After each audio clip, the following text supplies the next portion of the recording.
경복궁을 중건합니다. 임진왜란 때 불타요. 이 경복궁이요.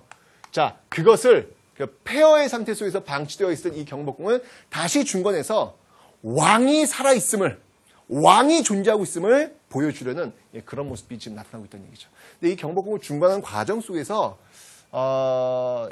돈이 많이 부족해요.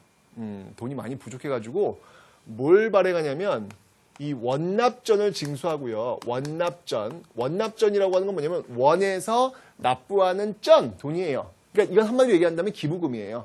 그러니까 돈 있는 사람들한테 기부를 좀 받는 것이죠. 근데 이 기부가 자발적 기부하면 좋은데 자발적 행위를 빙자한 모금행위라는 얘기죠. 그게 문제가 되는 것이죠. 그래서 이제 이 많은 사람들이 이 원납전을 뭐라고 불렀냐면 원망하면서 납부하는 돈 이렇게 불렀다고 합니다. 원납전 징수하고요. 그 다음에 이제 더 문제가 심각했던 게 뭐냐면 이 당백전의 발행이라는 거예요. 당백전의 발행. 자, 이 당백전의 발행은 뭐냐면 쉽게 얘기하면 여러분들 이건 일당백입니다. 네, 일당백. 화폐 가치를 뻥 튀어놓은 거예요. 돈이 없으니까 돈을 찍어낸 거죠, 정부에서. 그것도 아주 크게. 그러니까 지금으로 얘기한다면 100만 원짜리 지폐를 막 찍어낸 거예요.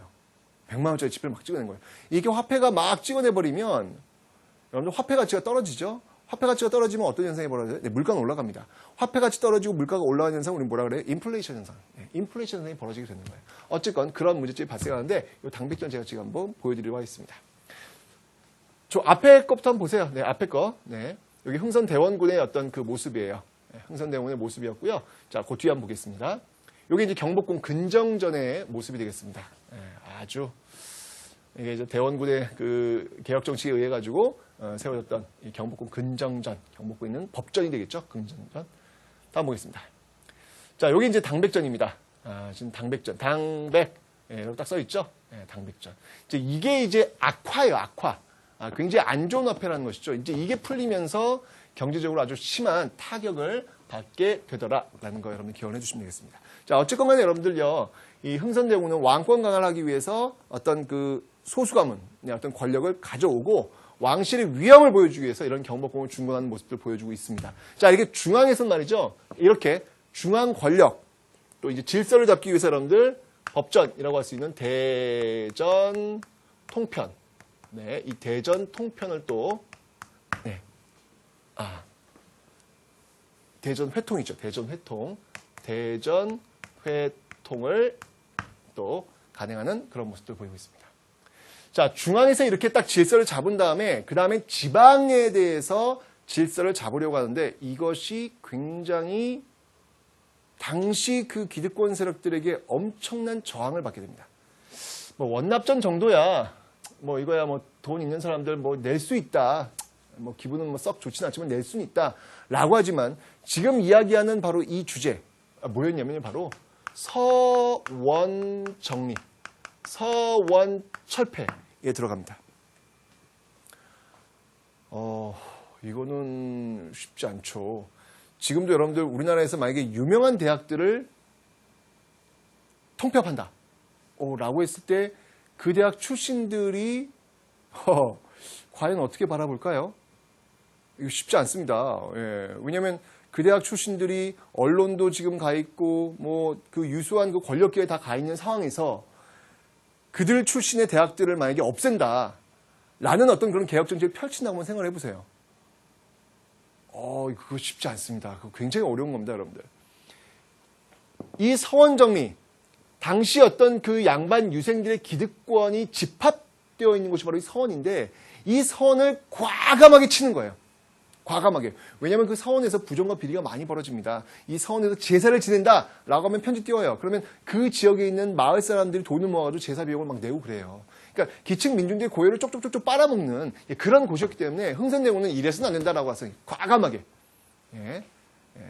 정리한 어떤 그런 모습들이 보이고 있는 것이죠. 이 서원 정리는 여러분들 영조 때도 나타났던 어떤 그런 모습이라고 볼 수 있습니다. 이러자 격렬하게 막 양반 유생들이 막 저항을 하죠. 그래가지고 그 광화문 앞에 와가지고요 막 시위를 합니다. 어찌하여 서원을 철폐할 수 있습니까? 이것은 공자의 도리에 어긋나는 것입니다. 라고 막 얘기를 해요. 그러자 그때 흥선대원이 뭐라고 하는지 아세요?